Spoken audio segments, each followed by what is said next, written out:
y es el tema de las adicciones. ¿Qué es una adicción? ¿Cómo se combate una adicción? Con fuerza de voluntad ya la armamos. ¿Qué son eso de los anexos? ¿Se puede hacer algo con los anexos? ¿Realmente funcionan? ¿No funcionan? Vamos a platicar sobre este tema y yo le aprecio muchísimo al psiquiatra infantil y de adolescencia, Luis Alberto Salinas, que está aquí con nosotros. Bienvenido, doctor. ¿Cómo estás? Qué gusto saludarte, doctor. Qué gusto. Gracias por estar aquí con nosotros. Y está también con nosotros el psicólogo Julio César Cortés Ramírez, terapeuta familiar de Grupo Punto de Partida. Bienvenido, doctor. ¿Cómo estás? Muy bien, muchas gracias, Luis, por la invitación. Gracias por estar aquí con nosotros. Déjenme comenzar porque me imagino que hay dos definiciones, y no es que estén necesariamente contrapunteadas o peleadas, pero son interesantes, sobre lo que es la adicción desde el punto de vista psiquiátrico, fisiológico, médico, desde el punto de vista terapéutico, psicológico, ¿no? Comenzamos.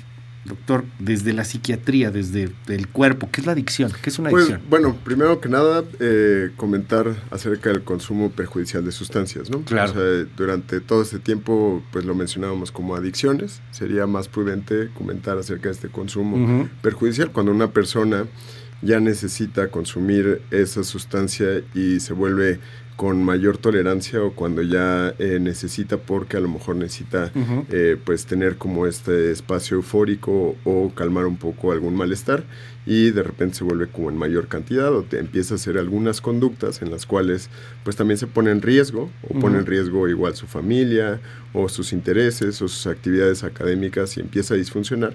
Entonces ya podemos hablar que esta persona pues probablemente está cursando con una dependencia, porque necesita más cantidad de esa sustancia que en un inicio le provocaba esta euforia, esta tranquilidad, pero ahora pues ya tiene algunos problemas por estar buscando este consumo. Esta dependencia de sustancias es muy interesante, la definición más precisa, porque uno también pensaría, puedo ser adicto a otra cosa, ¿no? O sea, a lo mejor puedo ser adicto a estar checando el Instagram cada 2 segundos, a este exceso de dopamina que está saliendo de mi cerebro cada 3 segundos, y ya no puedo hacer alguna otra cosa. Puedo entenderlo como algo que ya te va cambiando tu día a día, algo que te obliga a consumirlo y que te mueve en tu día normal, en tu vida normal.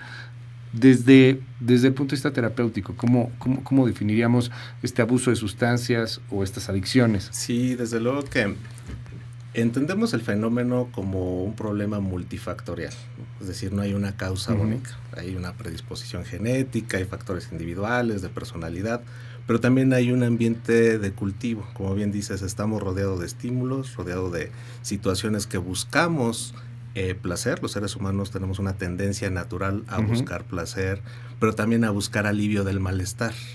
Entonces el fenómeno siempre empieza a través de la conducta, a través de la experimentación, a través del uso repetitivo, del uso frecuente, del uso problemático. Y desde el punto de vista psicológico, nosotros buscamos entender el fenómeno como de una forma más sistémica, es decir, qué pasa en la historia de vida del individuo, cuál es el impacto en la familia, como bien dices, cuál es el impacto del consumo de sustancias en una sociedad como la mexicana, cómo atendemos, cómo prevenimos. Hacemos muchos esfuerzos por prevenir, por atender el problema. Tenemos tratamientos residenciales como lo pueden ser los anexos, las clínicas de atención, pero el grado de daño o de disfuncionalidad es lo que nos ocupa tanto a los psiquiatras como a los psicólogos, ¿no? Que la persona vaya perdiendo sus funciones diarias, que vaya teniendo cambios bruscos en su comportamiento habitual, pérdida del interés, pérdida del trabajo, pérdidas económicas, problemas familiares. Es decir, el problema abarca muchísimo más que el daño interno que se ocasiona en una persona que hace un uso perjudicial de sustancias. Hay distintos tipos de problemáticas, y obviamente que cada caso pues es extremadamente particular, pero ¿cuándo uno tendría que decir hay que utilizar al psiquiatra y al psicólogo? ¿Cuándo a lo mejor simplemente con una terapia podría ser suficiente? ¿Cómo se compaginan los trabajos de ambos, doctor? Pues creo en general todos los tratamientos van a ser multidisciplinarios. De entrada pues sí tenemos que enfocar y tratar de abarcar lo mayor que se pueda tanto a la familia como a las redes sociales. A veces las personas no tienen ya una buena ambiente familiar. Claro. Entonces tiene que buscar como todos los apoyos que existan alrededor, inclusive como los amigos, los conocidos. Y también pues va a ser muy importante como formar esas alianzas, ya sea con el terapeuta. Creo que es indispensable siempre este seguimiento psicoterapéutico para cualquier persona, ya sea en el proceso agudo o también durante el seguimiento, pero también pues va a ser bien importante pues si es un trastorno de salud mental el consumo de sustancias, ya que como lo mencionaste anteriormente, ¿no? Una persona de repente necesita consumir dopamina, ya no tiene tanta motivación, o sea, la euforia es tanta por un momento, por unos segundos, sube muchísimo y de repente depleta bastante y entonces la persona necesita consumir otra vez. ¿Qué pasa con el fenómeno también de los celulares, no? Por ejemplo, yo estoy scrolleando, me gusta, estoy ahí todo el tiempo, pero entonces empiezo a apartarme un poco como de convivir con las demás personas y pues también puede pasar también con cualquier otra cosa, ¿no? Y entonces en el tema específico de las sustancias, esta euforia o esta reducción también del malestar y que es muy, muy fuerte, pues sí requiere también el apoyo o la intervención farmacológica, ¿no? Entonces, si una persona ya tiene este consumo prolongado y a lo mejor también de fondo puede haber comórbidos, o sea, se presenta también algún trastorno de salud mental, a veces es muy importante o generalmente es muy importante hacer toda esta exploración para saber si una persona había cursado o está cursando ahora con una depresión o esta parte como de la apatía o la desmotivación, pues entonces sí va a requerir este tratamiento farmacológico, ¿no? Y creo que ahí es sumamente importante porque antes había cosas, bueno, todavía hay, que te venden así en el mercado y mira, échale esto a la comida y ya con esto no va a volver a tomar el primo. Y hay que tener mucho cuidado porque los puedes matar. O sea, veía ahí un caso con metronidazol, creo, que estaban mezclando con la comida porque pues sí, obviamente si le metes chupe, no es un alcohol, pues generaba ahí una reacción muy mala, pero pues te puede llevar hasta la muerte. Sí, existen medicamentos para ayudar a combatir las adicciones o el abuso, claro, doctor. Claro, sí, existe, o sea, pero... como te mencionaba, o sea, en esta exploración, a lo mejor una persona está pasando por algún trastorno de salud mental, depresión, ansiedad, trastorno de estrés postraumático. Desafortunadamente el tejido social está tan feo y pasan tantas cosas y es muy inmediato que una persona puede tener un evento traumático y se asocia mucho al consumo de sustancias para poder paliar como esta emoción y esta trauma que yo estoy experimentando. Entonces va a ser bien importante el tratamiento farmacológico y también el acompañamiento de este tratamiento farmacológico. Pues tenemos que ir viendo, ¿no? Si una persona a lo mejor tiene esta predisposición y muchas personas pasan por este craving o por esta abstinencia, pues también va a ser importante el poder tratar esto, ¿no? Y tratar de evitar que la persona pues tenga esta recaída. Por eso también va a ser bien importante el acompañamiento terapéutico, porque pues esto nos va a permitir también pues que la persona también pueda tener como otras fortalezas, herramientas y que pueda también pues salir adelante, ¿no? En el acompañamiento terapéutico creo que hay una cosa que es muy interesante y pasa en varias partes, pasa con varios casos. ¿Qué hay de un autoengaño? O sea, hablábamos hace rato, hay un abuso de sustancia. Ok, ese abuso de sustancia, pues claramente ya te hizo no ir a la chamba, ya te hizo pelearte con alguien, ya te generó varios temas en donde parece que hay algo evidente, ¿no? A veces. Pero luego hay veces en que terminas por ser funcional y pongo en la mesa el ejemplo del México muy común, Irlanda muy común, en varios países muy común, alcohólicos funcionales. O sea, estás hasta las manitas, pero jalas, funcionas. Sí, exactamente. Fíjate que fenómenos como la negación, algo que nos cuesta mucho trabajo los especialistas en salud mental es que el paciente haga conciencia de enfermedad, porque es un proceso gradual. Muchas veces el daño no es suficiente, la consecuencia no es suficiente. Muchas veces quien está más consciente del daño son las personas alrededor. Muchas veces quien te reporta que su hijo está consumiendo es una mamá, un papá, un tío, una pareja, que son los que van observando el daño, porque por lo general parte del fenómeno del consumo de sustancias es que va generando cambios en la estructura y funcionamiento del cerebro. Y precisamente lo que va robusteciendo son las áreas de la búsqueda de recompensas. El sistema de recompensas se activa rápidamente, pero las zonas que lo tenían que controlar, esas empiezan a disminuir sus funciones. ¿Esto a qué lleva? Que la persona pues se vuelva, como decías, que se autoengañe, que se vuelva autocomplaciente y que minimice los riesgos, los daños, las consecuencias. Es un fenómeno habitual, por eso siempre trabajamos en conjunto, psiquiatras, terapeutas, neuropsicólogos, médicos internistas. Buscamos dar el tratamiento más integral porque es una enfermedad crónica que va a tener picos agudos, fases de remisión, recaídas, y que va a requerir por lo general un tratamiento para toda la vida. ¿Qué opinas terapéuticamente de los famosos anexos? Sí, fíjate que México es un país muy complejo. Y a veces la única opción o la única alternativa... Es muy bárbaro, ¿no? Es el anexo, es el tratamiento residencial involuntario. Y sobre todo poco profesional. Se han hecho esfuerzos por tratar de certificarlos, por tratar de alguna forma cerrar aquellos que pues que atentan contra los derechos humanos, que no tienen evidencia de que funcione, ¿no? Porque muchas veces los utilizan como guarderías, ¿no? Para tener a su adolescente problemático un tiempo. Pero por lo general, si no hay un tratamiento médico, psicológico de base, el riesgo de recaída es muy alto. Entonces, por eso las reincidencias son muy altas cuando se tiene este tipo de tratamientos.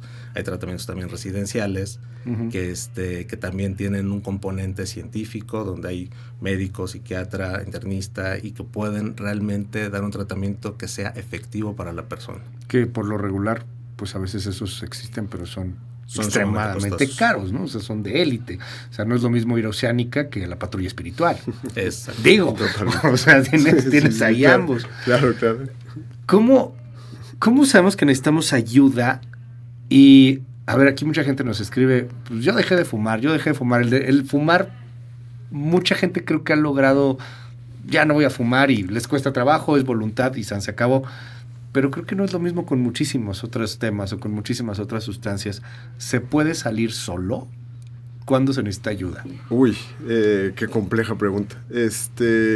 Yo, pues felicito a los que te han dicho que han dejado de fumar. Fumar, ¿no? O sea, porque realmente, o sea, sí, no solo tiene como que ver como la parte de voluntad, ¿no? O sea, lo mencionaba anteriormente, o sea, como en todos esos cambios fisiológicos, y además como toda la parte psicológica y todo el ambiente, ¿no? O sea, yo fumo, me salgo aquí afuera, estoy estresado y es socialmente aceptado que yo esté fumando, ¿no? Sí. O luego también, pues salgo y de repente una Cheves, ¿no? O algo que esté por ahí y me la paso bien y todo eso recompensa mucho. O sea, no solo es la sustancia per se, que sí me va a generar como esta euforia, tal, ¿no?